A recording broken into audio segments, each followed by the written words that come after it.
Welcome back to the United Stand. Hit like buttons, get subscribing. You need that bell notification button turned on. Just straight away, forget the stories for a moment. Support the community.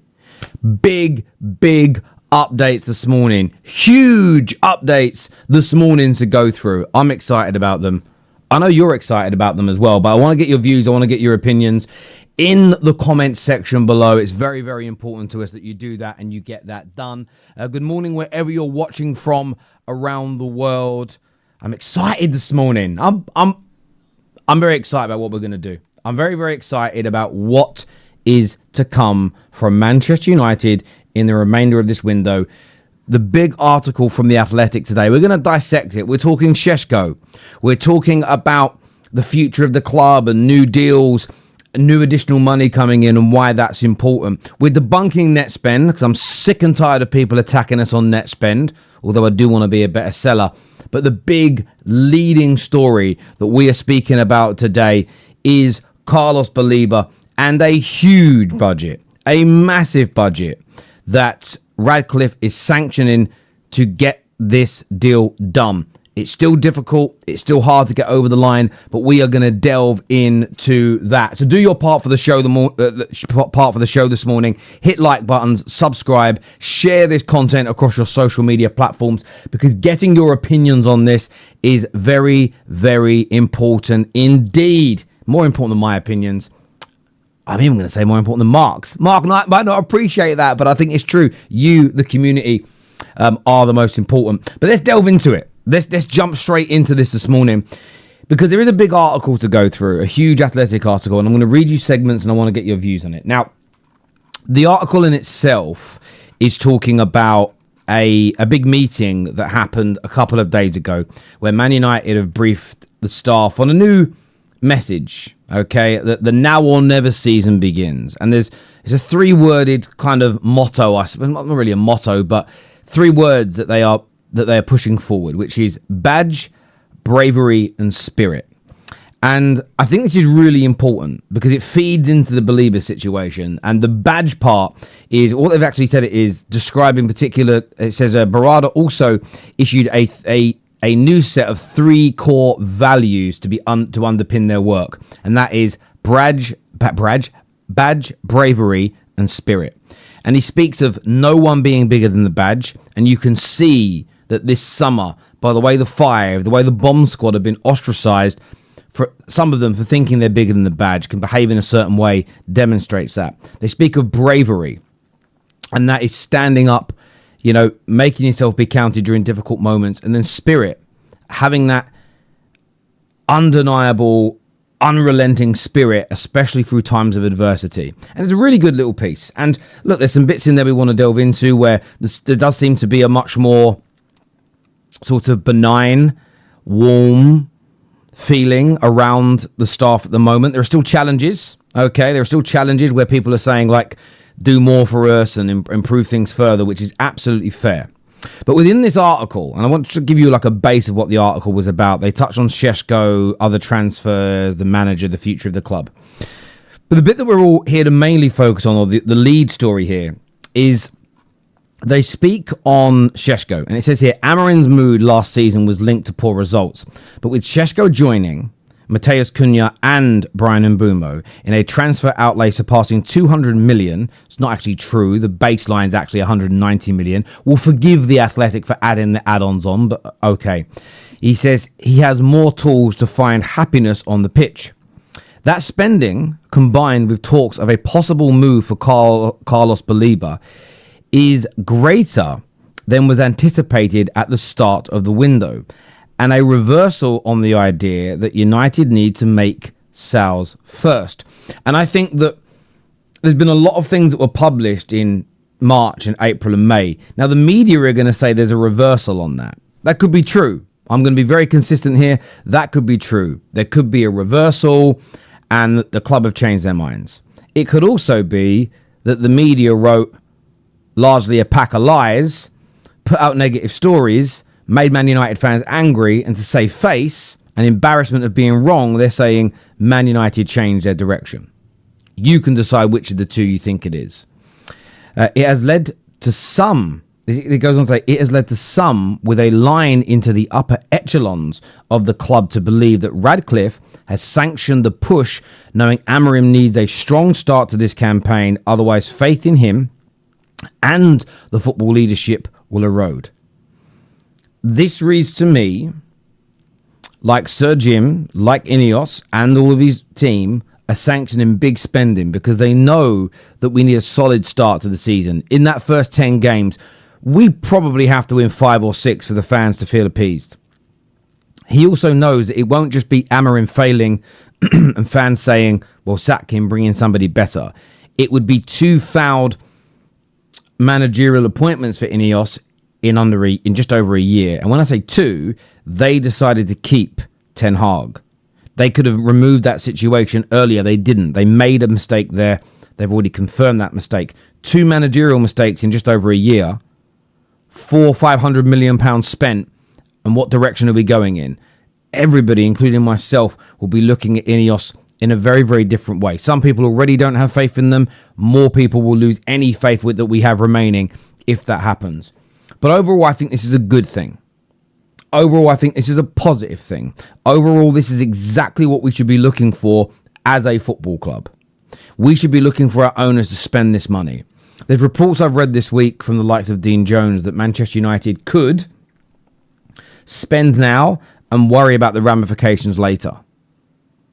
And as much as that's a risk and that is a slight concern, when you read more of this article here, I'm getting less and less worried. Another big part of this article speaks about how Manchester United, via their new commercial director, and I'm just going to find this piece here. So Mark Armstrong, who runs the commercial arm of the football club now, has told employees that Man United are about to announce 3 new sponsorships, one of which is Coca-Cola.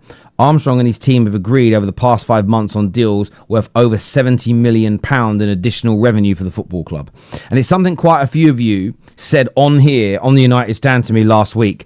Maybe the Baleba deal is now doable. Maybe now the Baleba deal is achievable because naming rights to the training ground. As an example, if it isn't that, raising an additional £70 million, yes, you're not getting that all in 1 year, but you don't spend all your transfer budget in 1 year. That is spread over a period of time too. Man United seem to be commercially, seem to be in terms of their plan, seem to be in terms of player profile, in terms of discipline, in terms of fixing culture, moving in the right direction. Now what the manager needs is those big transfer kitties. And as much as it will lead to the media and rivals saying, well, he didn't coach his way out of trouble, he bought his way out of trouble. That's what every great manager does. You have to have good tactics, but let's not pretend that Klopp didn't spend money. Let's not pretend Klopp didn't achieve what he did at Liverpool without spending money. It wasn't the first squad he inherited. Slot went into a world-class squad and won the league year 1. Year 2, to maintain it, look how much money is being spent. Let's not even talk about what Pep and Jose have spent in their careers. Money is essential. Anybody that tries to deny, just stop debating with people that do that nonsense. We are not children anymore. Yeah, okay, United are going to have to spend to make a better squad.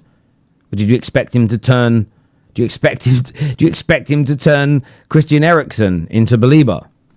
How's he going to do that? It's just a nonsense take. We need this, and I think this is such positive news this morning. Now, it doesn't mean we relax. It doesn't mean we sit there and say, "Oh, great, Ineos are amazing." Whee! And I'm someone who's been somewhat positive about Ineos. I'm still not relaxed. I'm still pushing for this to happen. I'm still pushing for this deal to get over the line. The article then goes on to say, and this is what's really interesting. The article then goes on to say, there is also Ratcliffe's pact with the Glazers to consider, with the Americans, that's the Glazers, holding an option to force the sale of his shares should they wish to find a buyer.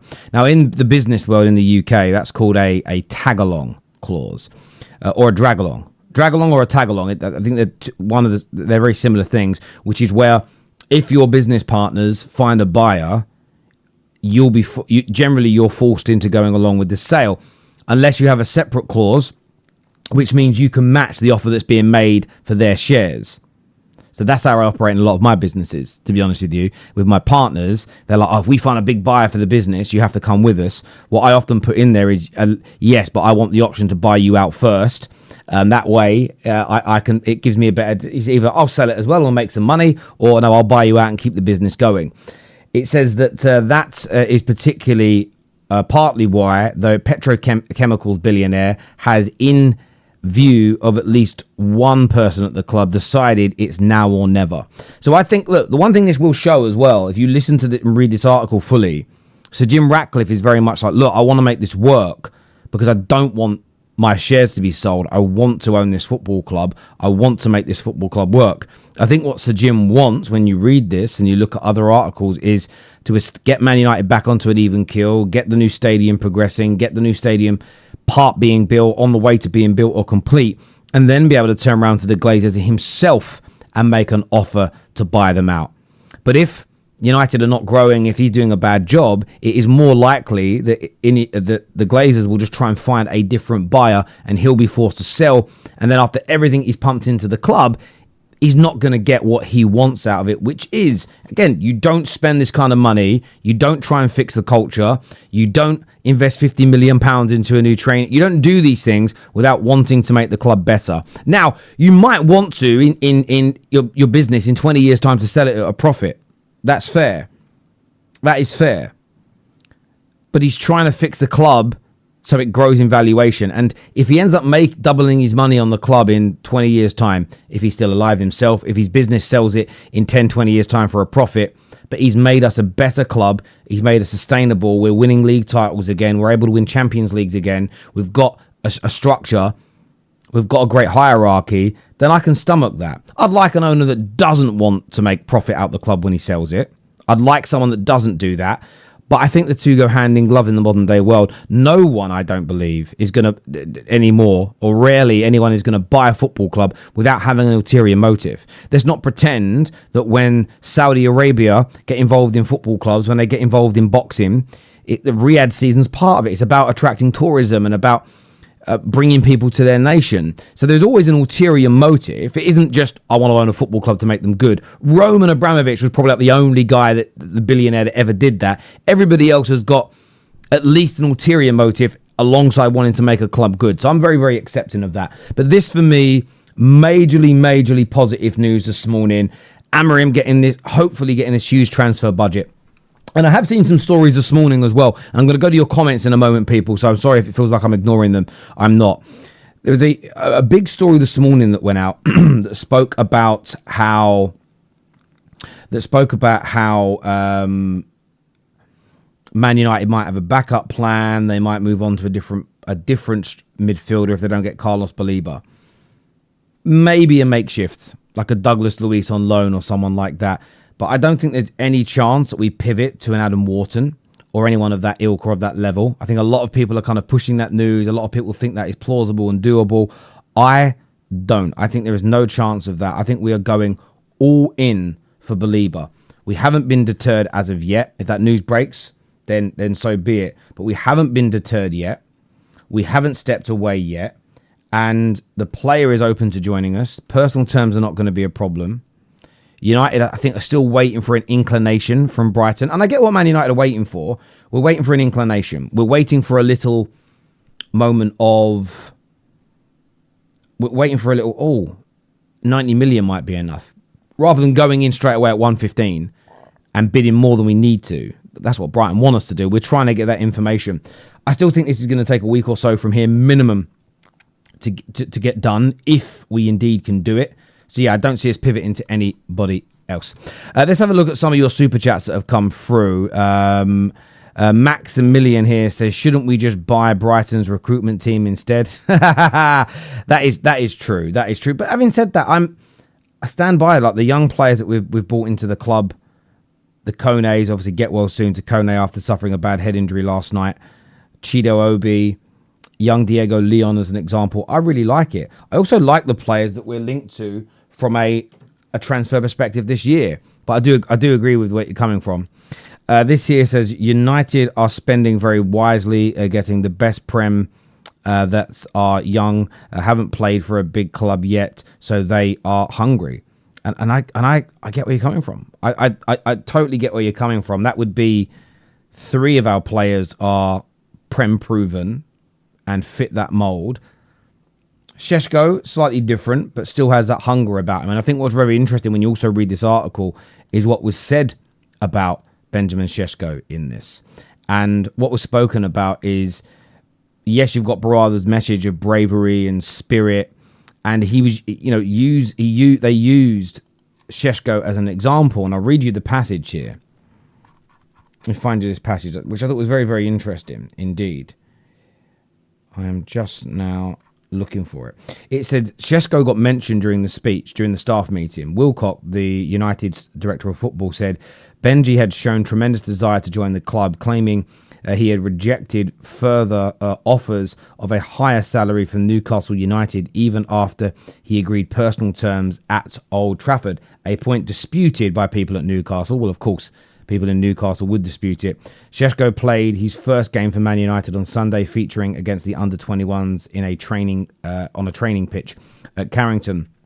And I do think there is some significance to this. I do that Man United are looking for a certain type of attitude, and I can go back to the days where we were appointing Ollie, and we were talking to Dybala.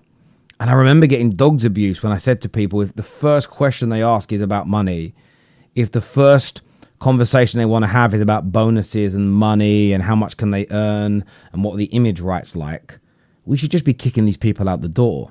It should be about the football. It should be about their squad status. They're going to earn good money at Manchester United. That's going to happen. But we need to bring people in. Even I would rather bring in a squad of 23 players that are all 6.5, 7s and 8s out of 10 that want to run through brick walls to Man United versus a whole squad of 10s whose biggest focus is how much money they can make. Because I believe that hard work, that passion, that determination, that spirit, that bravery, that playing for the badge, I believe that those players will suffer for you. Those players will run through the pain, work through the pain. People that only care about the money, there is a mercenary element to it, and mercenaries will only ever go so far for you. They'll only ever go so far for you. So it was a really good article and breakdown. And look, they've got to make this work on the football pitch. I'm not naive to that. I'm not sitting here and thinking it's all okay now, guys. It's all perfect now, guys, because there's spirit at the club. Maximilian is back again. And sorry, I already read that one. It's still with us there. There were some other super chats earlier. I'm not sure. There's one here that says, don't say the word fix, Terry. Yeah, I'm not saying the word fix. Man United are not fixed and will not be fixed this summer. There's no doubt about it. Some departments are getting fixed, though. That is absolutely right. This here says, Manu and Baleba equals AIDS verification required. There's a lot of that going on in the world at the minute, but that's not for me to speak about here. V says, hi Terry, good morning. Can I get a happy 17th birthday and good luck for my UCAT exam on the 27th? It's the admissions exam for med schools. Well, listen, I've heard of UCATs. Do you know where I heard of that? It was in Meet the Fockers. You ever watched? Oh no, Meet the Parents. It was the first one. Yes, listen, good luck and go smash it. I'm sure you will. But of course, happy birthday. 17 years of age. Still got your life ahead of you. I remember my 17th birthday. Seems like an eternity ago now. So enjoy it, my friend, and have a great day. Dan Roberts here says, Baleba and the goalkeeper, I believe we can have a good season. I agree with you, Dan. Jake B says, nice surprise this morning, Tez. On a scale of 1 to 10, how gassed will you be if we get Baleba? I think this gets done before Arsenal and debuts against Burnley. On a scale of 1 to 10, it'll be a 10. Not because I think it fixes us. Not because I'm putting too much pressure on the player. It's the whole backdrop. The money being invested before selling players. The way we have handled the cultural issues with the bomb squad this summer and not allowed them to walk all over us. The way we've negotiated this summer. The investment into the Carrington Stadium. We're doing the things that the current best clubs in the world do. It's going to take us years to catch them up because you have to implement these things and make them regimented.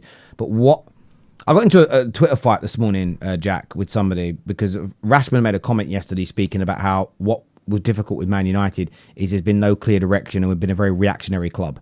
Now, some people won't like the message coming from him because they believe he down tools, but I get why he down tools. I get why he lost faith in the club. Every 18 months to 2 years, we're going in a new direction. Pragmatism, possession, passion, this style of play, that style of play, different profiles. There was never a clear direction. It was always reacting to, we better buy someone quick because everybody else is doing it. There was no clear plan. And when things got tough, we never continued on that plan. We'd always back out early. Yes, it may have been a necessity to dismiss a manager at certain times, but we should have continued in a similar path with a better coach, with the types of squads that we were trying to build. And I felt such a level of vindication this morning hearing another ex-United player and manager say this. He got challenged with people saying, she's saying we shouldn't have sacked Ollie. No, again, that is amoeba level, key stage 1, basic, almost kind of banal conversation to be having, a very banal conversation to be having in 2025. The argument that people like myself were making, and I know Mark made these arguments because it's why he stood by the managers. It isn't that you're standing by the manager in terms of them, the individual, it's the symbolic element of it. The manager in and manager out debates have been one of the most toxic and most poisonous elements in our fan base, but it's been the solution. And you can always tell if somebody's argument's flawed if there's a lack of solution. We should sack the manager. Who would you bring in? That's not my job. Their argument's dead. It's over. Don't listen to them. It's half an opinion. It's not even a full opinion. We've got to sack the manager. Well, what direction are we going to go in next? Well, I want to go from Jose to a Pep style manager. It's a massive shift in gear. You do realize it's going to take 2 or 3 years to remove the players that can't play like that, implement the style. The fitness levels have got to go up. We'll lose a lot of games playing that way. We'll go backwards before we go forward. Yeah, I'm fine with that. I'm fine with it. We just need a better manager. You start that process. It starts badly. The fans lose their mind because they want instant success. The poor ownership and the poor people running the club would succumb to that and put pressure on the manager. Change the style, adapt to the players. They'd adapt to the players. We'd get a spike of results for a period of time because the players felt they were getting their own way. As soon as they got made to try and play in a different way that could maybe lead to winning big trophies and league titles, they'd kick their toys out the pram. The manager would be sacked. We'd go manager in, manager out. Trust me, bruv. If we sack this manager, we'll be balling. This squad's good enough to win the league. And we did that same process essentially 6 times. And I got to this point after the Jose situation, which is the better part of a decade ago, where I sat there and said, if we just don't continue in one direction for long enough, we're never going to get there. At the end of the day, there's more than one way to skin a cat, but you've got to decide on a method. You can't try all 10 ways at once. I don't know if there is 10 ways to skin a cat, but you get my point. You know, I live in Surrey now. I used to live in East End of London. I live in Surrey. If I need to get to North London, there are multiple journeys. I can go either way around the M25. I can start on the M25 and cut in onto like the M. I can cut in on the, I don't know what road it's called. There's a road like going in towards Wembley, or I can cut in through East London and get onto the North Circular on both sides. I can drive 3 or 4 different ways through central London. The problem is if I start those journeys and I get halfway around the M25, I'm going back the other way. Halfway back around, I'm going back the other way. Now I'm going to go through Croydon into central London. Oh no, I'm going to go back and start again. This time I'm going to go to East London. I get to East London. And I'm going to go back again and start again. If I just keep starting the journey over again and going backwards and going in different directions, I will never, ever get to North London. You have to stick to a route. You have to persevere through the hard times. This must be done. It is imperative. So, yeah, I'll be gassed about Baleba. To go back to your super chat, I'll be gassed about Baleba, but it's not Baleba, the individual. Yeah, we're fixed. Again, for me, I don't care how offensive this sounds. That's for children. That's for children and man babies. But the grown-ups on this side are going to sit there and look at the overarching improvements at this club. And I'm going to speak on Mark here because it's Mark's channel. I've even heard Mark, through slightly bated breath, right, praise Ineos, or at least give them credit for this Baleba situation and the ambition and spending money because it's what we want. And in fairness to Mark, Mark's always said, I want Ineos to prove me wrong. I want them to build the stadium. I want them to back a manager. I want them to build a brilliant squad. I want them to fix the culture. I get why people are cynical. And I don't think the cynicism is ridiculous. I hear what people are saying. My perspective and view is just, if this Baleba deal happens, it is proof that we're moving in the right direction. And that for me is absolutely massive in every single which way. It is really, really big indeed. This here says Baleba, Donnarumma and Upamecano would be so good. I'm not a massive fan of Upamecano. I think he has a big mistake in him personally. I'd rather develop Aiden Heaven and Yoro personally. Hi Terry, 18th birthday today. It's from Gordo. 18th birthday today. Any advice for finding out what you want to do in life and any advice going into adulthood? Oh, wow. At your age, I was training to be a stuntman. I did work on a few movies as well. I worked on a Catwoman movie. I worked on this TV series called Star Hike, which was like a sci-fi spoof. I worked with the man who played the original Boba Fett, which was really cool. And then I didn't like the film industry. It was horrible. Busted my knee. Took a job selling phones, which led to me joining the bank because I sold a phone to a bank manager. 5-6 years into my banking career, I got a phone call from Sky News saying, look, we've seen that you're a Man United fan, you work in banking. I don't know how they found that out. And they said, do you want to come on the Ian Bolton show and talk football? I did that. And during London 2012, I went to the Olympic site because I was working in a branch of Barclays in East London. Did that. Now I do this as a living. So I would say this, have a plan, okay? Move in the right direction, but grasp opportunities when they come your way. Grasp opportunities when they come your way. Sometimes what you're doing is a means to an end. So it's like when I was selling phones, I didn't want to sell phones forever, but it was, well, let me just build these skills, let me earn some money whilst I'm looking for something that kind of suits me. I had a bad injury, couldn't do the martial arts anymore, and I wasn't a good enough fighter to make it to the upper level. And it was like I knew where I wanted to get to. My job wasn't what I was motivated by at that age. It was I wanted to get to a certain status. I wanted to earn a certain amount of money because I come from a very poor upbringing. So that was what my motivation was. Some people, though, now I'm very lucky. I found a job that I love and I adore, and I get up every morning and I'm excited to do it. And interestingly, though, I always wanted to do this, but I didn't know a way into it. I used to listen to Talk Sport. I used to listen to Adrian Durham a lot, and I loved Adrian Durham. But I just felt, well, I didn't go to university. I'm not a journalist. There's never going to be an opportunity for me to do this. I'm dyslexic, so I'd never be able to be a TV presenter and read a video printer. So I just kind of didn't pursue it. What I do wish I did now is that when I had the desire to do it, I wish I explored it more because I definitely could have done it. In fact, you know, if we're being honest, barring a handful of ex-pros and a few major celebrities, not very many people in the world have a bigger audience than me when it comes to speaking football. So that would be my only, not it wouldn't even be a regret. I'm glad that I took the journey I did. But if it's something you want to do as a job and you're passionate about it, pursue it, delve into it. If you are motivated like I was at a younger age, where I've got to earn a certain amount of money, I need a certain level of security, I need to help take my family out of poverty. Again, that's maybe a different motivation because not every job will give you that outcome. So you've got to balance those two things up. But at 18, don't panic. At 18, enjoy your life. Set some good foundations for the future, but also enjoy yourself now as well. Very important. But happy birthday to you, my friend. Happy birthday. That's not really genuine, though, is it? When you and anyone else goes for a new job, what they care about most is salary and bonuses. Why shouldn't footballers? I think that's a really, really important point to make. And I often do work-based examples. But I wouldn't employ someone whose key motivation is just what they want to earn. I wouldn't do that. And I haven't done that. If someone comes to me now in this space and wants to be a presenter, an editor, if the first thing they come and go, I'd love a job with you. And I was like, okay, let's have a chat. So tell me why the Football Terrace, and I'm on the United Stand right now, but I don't employ for the United Stand. Why the Football Terrace? Why do you want to come and work for me? If it's, you know, I heard KJ earns really good money, so I want to earn the same.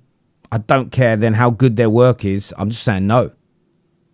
Yes, you should want to earn good money. Yes, you should want to make your life better in that way. But there are certain jobs where I need to hear a passion. Someone would come to me at Barclays and they wanted a job. Or why'd you apply for the job? Money looks good. Straight away, I'm not doing it because I know that person isn't going to run through brick walls for me. I know that person is not going to work the extra mile. I get a gut feeling almost instantly that that person is not going to be a good team player for those reasons. Just my experience. So I'd ask them more questions, but I'd be really off-put by someone who straight away just said, I'm here just for the money only. In certain types of career type. I'm not talking about someone who's taken a part-time job at the weekend at a pub. That makes sense. I'm talking about genuine career jobs. You know, if somebody said, oh, I've been working in the pub, I want to own one in the chain and be a landlord, you need to have a passion to be a landlord to run a pub. If I was someone that gave out franchises, if I owned like 30 pubs and we franchised them out and someone just wanted to do it, oh, I've heard that guy earns a lot of money, I want to do the same. No, you've got to almost want to be that job. So same as teachers, I wouldn't employ a single teacher who's like, I want to, well, teachers don't earn great money, so that's a bad example. But for me, it's about there has to be a passion for what you do. If there isn't, I'm not about that. I'm not about that. Baleba is a beast. We have needed a player like him for a long time. I really think we could push for top 4 if we get him. Let's get it done. Jeremy, look, I think we could push for top 4. Do I think we'll make the top 4 is another question, because you're talking about Chelsea, Arsenal, City, Liverpool. The standard and the quality of those teams is so high, is so good, is so brilliant. It's a very, very difficult thing to overcome. But push for it. I agree with you. I think we absolutely should push for it. I think we really, really should. Thank you for them super chats, people. I appreciate it a lot. Make sure you've hit the like button if you haven't done so already. Get yourself subscribing to the channel as well. Why else would you work for a bank? No one has a childhood dream of working for a bank. So listen, I understand where you're coming from. You're right. It's not everyone. Some people do it. Depends on the certain roles that are in the job. Depends on who you grew up around. So I worked with people who worked in the bank whose family were in the bank for 30 years. So one of the financial advisors that used to work for me, his mum and dad were both mortgage brokers and had both worked for the same bank for 25 years. And he grew up around it and enjoyed what his parents did and enjoyed the numbers side of it. So there is that. Some people genuinely want to be stockbrokers. Some people genuinely want to be traders. I agree that I didn't have a burning desire to do it. And I think there are entry-level jobs that it's fine to see as just a job. But what I'm talking about here is genuine career moves. So being a professional football player is not an entry-level job. It's not... Like, there's a difference between I've applied to sell the burgers at half-time at Old Trafford versus I want to be your new number 9 striker. We can't approach both these jobs in a very monolithic way. So when I'm talking about work, I'm talking about when you're applying for real high-level jobs, you know? At any industry, anywhere in the world, there's got to be a desire to do that job, not just I want the money that comes with it. Because when you're motivated by the money, my personal view is there's a really big chance you're going to let that ball slip. So I wanted to make money selling phones. Even when I first joined the bank, it was, I'll sell whatever the products are. But as I wanted to start, as I fell in love with working in that industry and I wanted to grow to the next level, especially when I wanted to go into leadership roles, I had a passion to try and improve people, coach people, bring people along. I had to have that passion. Otherwise, I would have failed at my job. If it was just I'm motivated purely by the money, I would never have coped when staff made mistakes that cost me money because I lost my mind. I wouldn't be able to handle it at all. So I do believe there is a fundamental difference between entry level, beginner level, like starting at the bottom is the phrase we used to use, jobs, versus I'm going for a really senior role. And any pro footballer at Man United is in a senior role at that organisation. So it's fundamentally different in every single which way. As we only have one game a week, no European football, then we should be pushing for top 4 with this squad we have. I just disagree, Liam. I appreciate that's your view and your opinion. I think we're a long way from being able to do that. I think we're a long way from being capable of doing that personally. Slow Sports News here says, Tez, what are your expectations for this squad this season? Just bear in mind, we lost 18 games last year. Not losing doesn't count. Well, not losing does earn you more points, but I've said this. I want, if we get, but let's sit in the world that if we get Baleba. If we get Baleba, I'm expecting 8 to 9 minimum more wins. Maybe even 10 more wins in the league. That's it. That means we need to concede less and score more goals. But I want a minimum, if we get Baleba, of 8. I'd like us to push for 10 more wins. Some people will say that's unrealistic, but that's what I want us to push for. But if you go back through last season's Slow Sports News and review many of our games, if you go back and look at a lot of our matches, we really should have won them. I was going to turn a fan on in my room. It's very warm in here. I didn't have it turned on. I looked at it a minute ago. I thought I'd be all right without it. And now I'm baking. Very warm day today here. So, yeah, I that's what I expect. I expect a much better, much higher level, much better win percentage next season. So that's my expectations.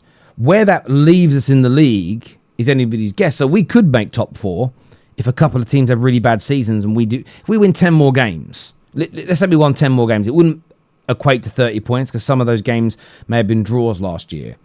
But we could find ourselves in a Champions League spot if 2 or 3 other teams have bad seasons. But that's not something I'm predicting or looking at right now.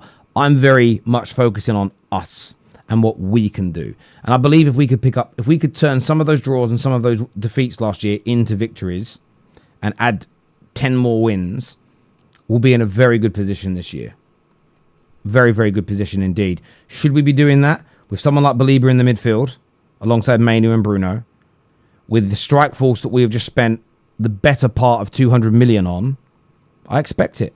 I don't think it's wrong for any Man United fan to expect more wins in that way.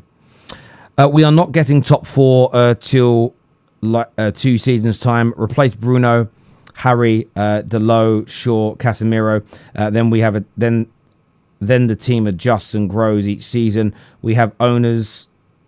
We and the owners need to support Amorim for 2 more windows. This is also a great point about the ownership. Yes, we've seen Bruno not leave after, he deliberated for 2 weeks and he stayed because he wants to be here. That's great. We've seen the owners probably going to spend the better part of £300 million this summer, even when we're not been able to sell, because a lot of the players we're trying to sell have been hard because of problems and the crazy high wages and the legacy issues that we have at the football club with those high salaries that, Ineos didn't give out, to be fair. But yeah, it has to continue. It can't be one summer and it's all great. We're great now. We're fine. No, it's got to be continuous. Absolutely correct. Did you also see that post that Transfer News Live put out, which is clubs with the worst net spend in Europe this summer? And they have Man United on top. First of all, putting our expenditure into euros and not pounds to make it look higher, along with everybody else, to be fair. But this is why I hate the net spend nonsense. United are not good sellers. And I'm pushing for us to be better sellers. You've heard me say that many, many times on here. But the reason why I hate the net spend argument is because the concept of net spend in football refers to like the balance between a club spending on new players and the revenue generated from player sales. Like on the surface, it really does appear like a really straightforward metric to gauge a club's financial efficiency. But there are so many other factors to bring in. For instance, one of the biggest ones is the wages.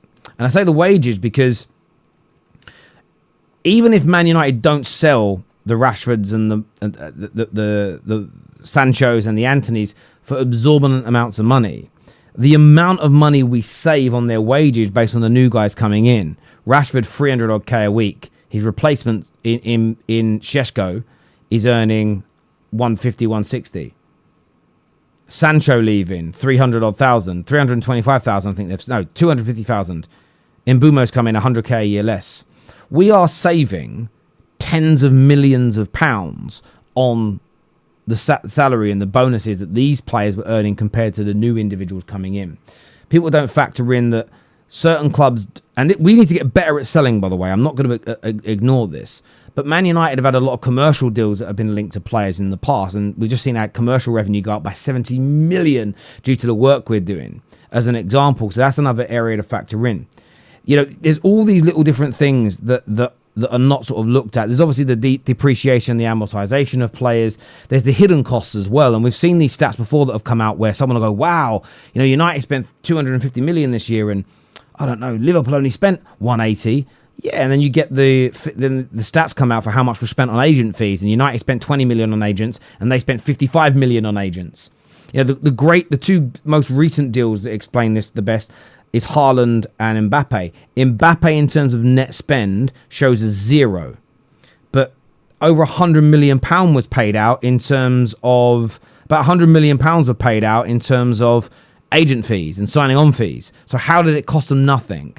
Haaland to City, £52 million buyout clause, £50 million payment to his agent and family. That can't show as an expenditure of only 50 million. I don't like the way net spend is done. It would be more if they factored in what you'd spent on players, what you spent on agents, and then what your wage bill was going to cost you as a base level for the next year, and they factored that all in, it would be more accurate. The reason why I don't like it is because it misleads people into thinking what their club can and can't do. Oh, we've got no money because the net spend is bad.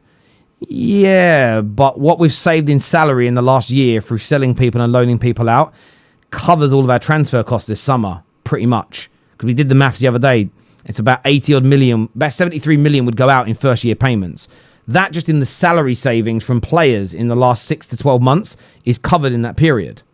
Yes, we know we need to sell better, but it also doesn't factor in how hard this current group is to sell. Overpaid on the transfer fee, overpaid on the salaries, difficult to move on. Where I would be really angry is if in 2 or 3 years' time we're selling someone who's on 100k a week, who's been good for us. If we can't get decent money for them, then we're in trouble. But net spend is such a terrible barometer for how good or bad your summer has been. It removes context, it removes agent fees, it removes salaries, and even it's just a ridiculous way to do it. Football clubs don't use it. They look at the revenue they generate from a sale, absolutely, but they don't look at the expenditure that way. If Isak is signed for 150 million, it will show between 20 and 30 million pounds as a cost this summer, most likely. So the net spend of, they're 150 million in the minus isn't even accurate. They're not. They're about 30 million. Equally, the way that the players manage profit on a player isn't based on what they paid for them versus what they sell them for. It's what they sell them for versus their current book value. And I'm sick and tired of the media pushing out narratives about football that are not true or at best misleading. It educates fans with falsehoods. It makes us confused. We don't understand what's going on. And it's why, have you not all seen this all summer? How often this summer have you seen this? How are Liverpool doing this? How can Chelsea keep spending? Because all anybody looks at is net spend, even though both their net spends are pretty good, right? But people still don't understand. One of the reasons why Chelsea have been able to spend so much in the last few years, forget selling their women's team, is because if you look at their wage bill when Clearlake came in versus now, it has dropped, including bonuses, by about £100 million a year. £100 million a year. Do you know how much that is worth in terms of transfers? You could, each year you're saving that. And the new players coming in are not earning anywhere near as much as the previous players. So they're saving so much money in that area. Where you look the other way, Aston Villa's revenues went up last year. Their revenues went up. And people are like, oh, wow, look, they're doing really well, Aston Villa. Why have they barely bought anyone this summer? Does anyone know why? Has the media told anybody why Aston Villa have barely bought a player? They might have got one in now, maybe two in now. I'm just going to have a look. But they haven't spent as much as people would have expected considering the last couple of seasons they've had. They've spent 37 million euros so far. They haven't actually sold anybody this year. Last year, though, they made 257 million pound in sales. They spent 200 million. Well, they've got a plus 50 net spend, Terry. Why are they not spending this year? Well, because you're all idiots. You've been indoctrinated by the media. I'll tell you why they're not spending this year. Is because 97% of their income, now their income includes transfer sales. So whenever you see the revenue of Man City, 800 million, wow, that includes every single player they've sold. When you buy a player, whether you pay it up front or whether you pay it in installments, you don't, on your trading accounts, it comes out in terms of amortization, okay, or depreciation, one of the two, depending on your accountant, okay. And the way that basically works is they pay it off in stages over the length of the contract of the player. When you sell a player, it shows straight away in terms of income. So if you sell a player for 50 million and you buy a player for 50 million, it actually shows on that year's trading accounts. There'd actually be a 40 million net if you're going to use net as an example. Okay. But if the new guy coming in is earning more money than the guy you're selling, you're not, in actuality, you might not save money over a longer period of time. It's always worth factoring that in. But the reason why Villa are not able to spend this year, even though they had good net spend last year, is because for all their revenue in the last 12 months, which includes them sales, they spent 97% of it on player salaries. 97% of it was spent on player salaries. And you've still got these amoebas, you've still got these people out there in the media going, I don't understand why they're not spending. They had great net spend last year. Because net spend is not real. It's not how clubs do their finances, and it does not determine good financial management. If you have good net spend, but you're overpaying on salaries and bonuses, you're overpaying on agent fees, the net spend gets swallowed up, and fans go, where's the money gone? I'll tell you where it's gone, where the media don't report. It's ridiculous. It's absolutely ridiculous. It annoys me. It probably shouldn't, but it does. It annoys me. Something chronic. Big update in the last few moments here. A little bit of a here we go. Toby Collyer on the verge of leaving Manchester United to join West Brom on loan. The agreement is imminent. Yeah, and hopefully he gets a bit of game time. I like him. I don't think he's a great player, but I do like him. Good luck to Mr. Collyer. I hope he does very, very well out there in... I hope he does very, very well out there in... What's it called? Over there, sorry, at West Brom. I hope he does really, really well indeed. Top man. Good luck to him. Good luck to him. If we pay over 100 million for Baleba, there's no chance we get a keeper. Yeah, it'll make it a lot hard. I think that this is my personal gut feeling after reading The Athletic today. I believe we could get Baleba without selling up front. I believe anyone else after that, we've got to make sales. I believe we'll want to make sales after that point. So you could be right there, Liam. Hey, Terry, do you think Manu and Baleba are enough in the midfield for this season to form a strong duo against top teams? Yes, but Trina, they're not the only two. We've got Bruno Fernandes, we have Ugarte, and even someone like Ugarte will benefit from having a very press-resistant player in that middle. So it's about the unit being used. Do I think we have enough for this season to progress and become a better team? Yes. Do we still need an overhaul? Do we still need 2 or 3 additions over the next few years? Absolutely. Arnold here says, Toby Collyer joins West Brom on a season-long loan, as Laurie Whitwell reports. Does it mean Baleba's incoming?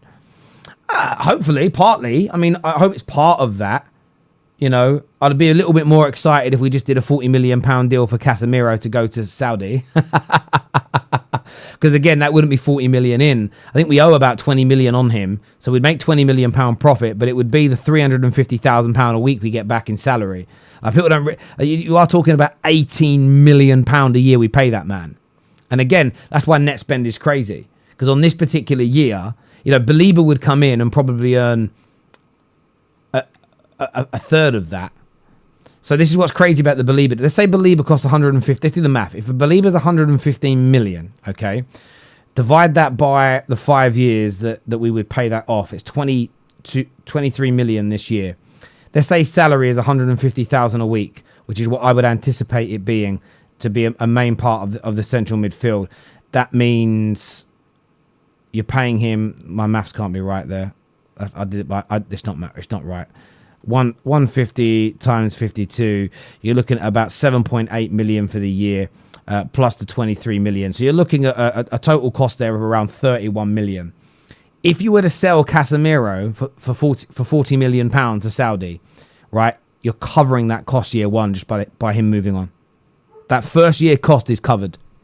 And obviously next year, you're paying out 11 million pound less in salary if you look at those two separate transactions. Yes, you've still got to pay for him, but United have obviously made cuts elsewhere and you're saving money. It's affordable. You can do it. You can do it. We can afford it now. We've already said that. You sell a player like that, your first year is covered. It's just, yeah, that would make me more excited, but I don't know if Cass is going to go, to be fair. Can you compare total salary to prior years? Yes, but I mean, you can compare the base salaries, but you've got to look at bonuses. So, for instance, Manchester United's wage bill has dropped by somewhere in the region of 25% based on last year due to not being in Europe. You are talking about a wage bill last year that I think was about 80 odd million.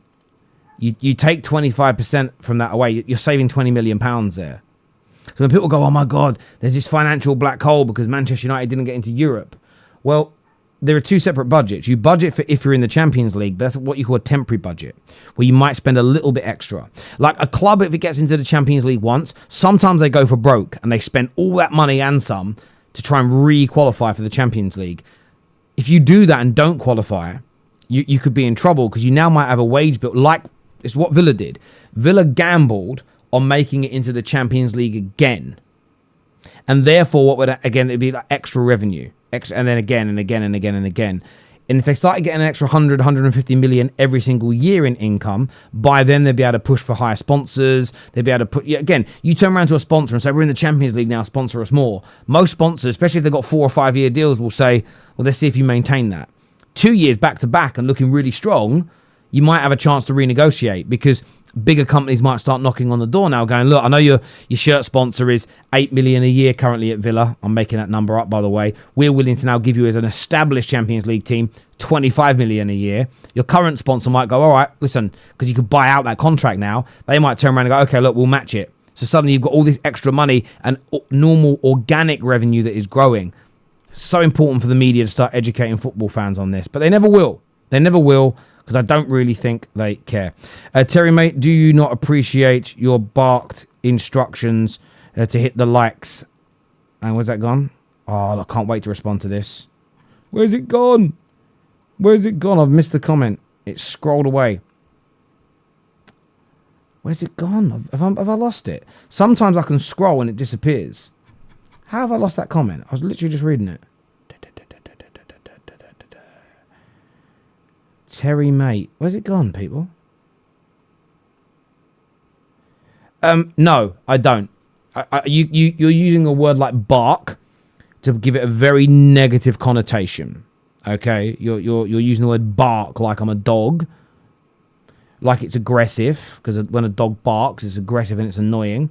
I don't think that it is. The reason why we ask everyone to like, subscribe, is I do this and I'm a YouTuber. You're sometimes listening to a video, you get engrossed in it and then it ends. Especially if you're watching on your television, so you don't actually have a device in your hand. Because a lot of you watch on TV, I forget to like. And often when someone reminds me, okay, I'll give that a like, I enjoyed it. I like channels, even if I don't like the news or I don't like the opinion on that day, I still like the video because I'm supporting that channel. So, yeah, if you don't like it, I apologize, but I will always remind people. So, woof, woof. Sorry, I barked. Oh, no, I slipped. Sorry, I shouldn't do that. My dog's going to come in here and go mad. He's going to think my dog's going to think I'm cheating on him. He thinks I'm going to have another dog in the room. My Rocky won't like it. But, yeah, there we go. Terry's on so early. I am today. I am on early today. I am. So there we go. There we go. Yeah, obviously I've just been sent an update here. So we're speaking on United's tour. Toby Collier said that his priority was to play as many minutes as possible, whether it be with Man United or elsewhere. Yeah, it makes sense that he's kind of moved on. The word has been Collier loan to free up space in the squad for Baleba. That's the word here. Now, that's nice. That's, again, I would actually be so chuffed if Collyer moving on freed up the squad space to bring Baleba in, and it wasn't about the money. That would make me so much more comfortable with the direction that we are going in. Remember, by the way, people, 2 p.m. live here on the United Stand, Beth and Ben Jacobs on the show together. All the latest breaking news, all the latest transfer updates. So make sure you're back here at 2 p.m. It's going to be massive. Going to be massive. It's going to be a massive show, so make sure you're all back. Lee says that was a weird comment to make about the barking the like thing. Look, listen, as YouTubers, it's just par for the course. Some people like us, some people don't. I have a very thick skin for stuff like that. Very, very thick skin indeed. Thanks for having my back, though, people. Majority of the comments, thanks for having my back. I appreciate that massively. Let's have a look at a few more comments here. Terry, are we making the same gamble as Villa, or are we able to carry on the project if you don't get the Champions League? Archie, this is a great question. Let's have a little look at this. Aston Villa turnover. So